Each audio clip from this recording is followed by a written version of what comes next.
নিজ নাতিক বহিৰাজ্যত বিক্ৰী কৰা ৰাবুল আলীক গ্ৰেপ্তাৰ।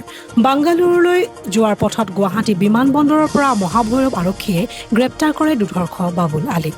তেজপুৰৰ পৰুৱা খানামুখৰ এটি কণমানিক এই পাখণ্ডই বিক্ৰী কৰিছিল অৰুণাচল প্ৰদেশত। তেজপুৰৰ খানামুখৰ এইগৰাকী মাতৃয়ে নিজৰ সন্ধানহীন কন্যা সন্তানক বিচাৰি আৰক্ষীৰ কাষ চাপি গোচৰ তৰিছিল। প্ৰায় এমাহ ধৰি সন্ধানহীন হৈ আছিল শিশুটি। শিশুটিৰ মাতৃয়ে অভিযোগ কৰে যে তেওঁৰ জীয়েকক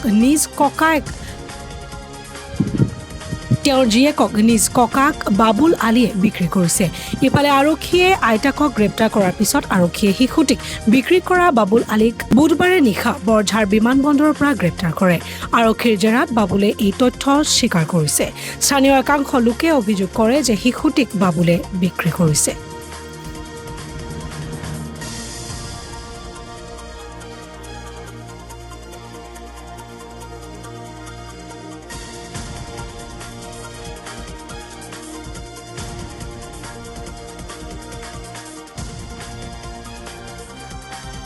বাচ্চা ছোৱালীটো আচলতে এখন ঘৰ ইয়াতে এই ঘৰটোত আজি আমাৰ যোৱাই লাগে হিচাপত ক'ব গ'লে। মানে তেওঁৰ লগত আমাৰ কোনো সম্পৰ্ক নাই আজি 5 বছৰমান হৈ গ'ল। অকল মোৰ লগত বুলিয়ে নহয়, কিন্তু এক ঘৰৰ লগতো তাৰমানে তাৰ কোনো সম্পৰ্ক নাই। তাৰমানে সেই মানুহটো অলপ হুতখনীয়া, কিবা ড্ৰাইভৰ কৰে, অলপ তাৰ মানে স্বভাৱটো অলপ লেতেৰা। সেইটো কাৰণে তাৰ লগত কোনো সম্পৰ্ক নাই। কিন্তু ছোৱালী এজনী আহিছিলে তাৰ ঘৰত। তাৰপিছত গম পোৱা মতে মই এদিন গৰু দিব যাওঁতে মোক এজন সেইখন ঘৰৰ বৰমাজনে মোক কৈছে বোলে ইহঁতৰ ঘৰত ছোৱালী এজনী আছে, ছোৱালীজনী বোলে ইমান মাৰপিট কৰে। সৰু ছোৱালী মানে 5 বছৰমান হ'ব, 5-6 বছৰে হ'ব চাগে। তাৰপিছত কৈছে মাৰপিট কৰে, আকৌ আপোনাৰ হেৰি কৰে, সেই এইটো কি বুলি কয়, কাপোৰ কানিবিলাক ধুৱায়, তাৰপাছত আঁঠু কৰাই থয়, অকণমান কিবা ভুল কৰিলে অত্যাচাৰ কৰে। মই মানে সেই বৰমাজনীয়ে মোক ক'লে গৰম চামুচ দি পেলাই কিবা লগাই দিয়ে, এনেকুৱা কৰে বুলি মানে মোক এদিন ক'লে। আৰু গৰম চামুচৰ কথাটো এখেতে ক'লে আৰু বাকী সেই বৰমাজনীয়ে ক'লে। তাৰপিছত মই সেইখিনি কথা গম পাই পেলাই মই একো কাণ মুখ নল'লো আৰু গুচি গ'লোঁ ঘৰত। বোলে তাৰ ঘৰত অহা যোৱাই নাই যেতিয়া, তাৰ নাতি নহয় আৰু আমি কি ক'ম আৰু তাত। নিজৰ নাতি, তাৰ ছোৱালী ঘৰৰ নাতি। তাৰপিছত শুনিছোঁ নাতি বুলি। তাৰপিছত কি হ'ল, এদিন ৰাতিপুৱা বৰষুণ দি আছে, তাই হাতত ধৰি পেলাই এনেকুৱা আঙুলিত ধৰি ছোৱালীজনী লৈ গৈ আছে। মই ৰাতিপুৱা 5টামান বাজিত টোপনিৰ পৰা উঠি বাৰান্দাত বহিছোঁ, তেতিয়া দেখিছোঁ মোৰ ঘৰৰ সন্মুখেদি মানে সি লৈ গৈ আছে। সি আপোনাৰ বেগ এটা আছে পিঠিত, আৰু ছোৱালীজনী কাপোৰ কানি পিন্ধাই লৈ গৈ আছে, হাফ পেণ্ট এটা আৰু এনেকুৱা হেৰি টপ এটা পিন্ধাই পেলাই লৈ গৈ আছে। তাৰপাছত আপোনাৰ দুদিনমান পিছতেই, তাৰ আকৌ দুদিন আগত আপোনাৰ 200 টকা এটাৰ কাৰণে 200 টকা এটা দিছিলে আমাৰ বৰ্তা এজনক। সেই 200 টকাটো দিছিলে সি বাঁহৰ ওপৰত, বাঁহ দিব, 200 টকাৰ বদলি বাঁহ কিনিব।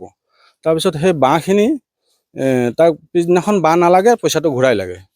তাৰপাছত এই বাঁহখিনি নলগা কোনো টকা 100 ঘূৰাই দিছে। মই বোলো তইতো টকা 200 মোক দিছিলি বাঁহৰ কাৰণে, এতিয়া তোৰ তাত পইচাটো খৰচ কৰি দিলোঁ, 100 টকা আছে, 100 টকাটো নে। তাক নাই, জবৰদস্তি কৰিছে। পিছত গালি পাৰিলে, গালি পাৰি আকৌ বৰবাজন মোৰ ওচৰলৈ গৈছে, গৈ পেলাই কৈছে যে হেৰি টকা 100 দেচোন, এই জোঁৱাই লাগে নে, সি গালি পাৰি দিলোঁ, টকা 100 ঘূৰাই দিওঁ।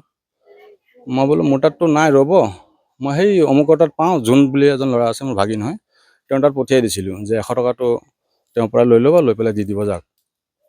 তো সেই মুহূৰ্ততে ৰাতিপুৱা আকৌ সি গৈ আছে। আগদিনাখন সি 200 টকাৰ কাৰণে সেয়া কৰিছে, দুদিন পিছতে সি শিল আনি আছে, বালি আনি আছে, ইটা আনি আছে। তাতে আমাৰ সন্দেহ জাগিল। ছোৱালীজনীও লৈ গ'ল, ছোৱালীজনী নাই। লৈ যোৱাৰ পিছত আৰু ছোৱালীজনী নাই। সেই তেতিয়া সন্দেহ জেগাত মই তেখেতৰ ককায়েকৰ ঘৰলৈ, এই আয়ুবালি বুলি কয়, তাত মই ফোন লগাই খবৰটো দিলোঁ সিহঁতক, বোলে আপোনালোকৰ ঘৰত এই এনেকুৱা বাবলু আলী নামৰ যিজন আমাৰ ইয়াত থাকে, আমাৰ জোঁৱাই, আপোনালোকৰ ভাই হয়, তেখেতৰ নাতি বোলে এজনী আমাৰ ইয়াত সৰু ছোৱালী এজনী আনিছিলে, নাতি লাগে বুলি কৈছিলে। এই ছোৱালীজনী আজি দুদিনৰ পৰা তেখেতৰ ঘৰত নাই, কৈছে থৈ আহিছোঁ বুলি। এতিয়া থৈ আহিল নে কিমান দূৰ সঁচা মিছা আপোনালোকে অকণ খবৰটো লৈ পেলাই আমাক জনাবচোন। তেনেকৈ গম পোৱা মতে এতিয়া মই গুচি গৈছিলোঁ মোৰ শহুৰ ঘৰত চতিয়াত। তাৰপিছত তাৰ পৰা আহিলোঁ, আহি পেলাই দেখা পালোঁ যে মাককে আৰু জীয়েককে উঠাই লৈ গৈছিল বুলি ইমানখিনিতে মই গম পাওঁ। লৈ গৈছিল। কি নাম আছিলে তেওঁৰ? বাবলু আলী বুলিও মাতে, ৰাজু বুলিও মাতে। কি কাম কৰে? ড্ৰাইভৰ কৰে, গাড়ী চলায়। মানে নিজৰ নাতিক বিক্ৰী কৰা বুলি ওলাইছে। নিজৰ নাতিক বিক্ৰী কৰা বুলি ওলাইছে। মানে তেওঁ বিক্ৰী কৰি ঘৰৰ কাম কৰিছে। হ'ব, এইটো সত্যই হ'ব।